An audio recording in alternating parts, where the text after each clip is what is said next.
ఓం నమః శివాయ శ్రీమాత్రే నమః. మిత్రులకి శ్రీభిలాషులకి అలాగే నన్ను ఇంతగా ఆదరిస్తున్న యూట్యూబ్ ప్రేక్షకులందరికీ కూడా పేరు పేరు ధన్యవాదాలు. మిత్రులారా, మీ అందరికీ పరాదేవత ఎల్లవెల్లలా మీతో ఉండి మీ మనోవాంఛ నెరవేర్చాలని మనస్ఫూర్తిగా కోరుకుంటున్నాను. ఒక మిత్రుడు అడిగాడు, గురువుగారు అమావాస్య నాడు దానాలు చేయమని చెప్తున్నారు కదా, ఏ దానం చేస్తే మాకు పితృదోషాలతో పాటు రాహుకేతు శని భగవానుడి యొక్క ప్రభావం కూడా తగ్గుతుంది చెప్పండి అని అడిగారు. మంచి క్వశ్చన్ ఇది.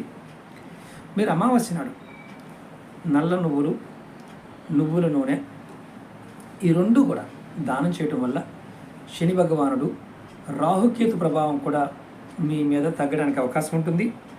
అలాగే పితృదేవతల యొక్క శాపాలు కూడా తొలగిపోతాయి.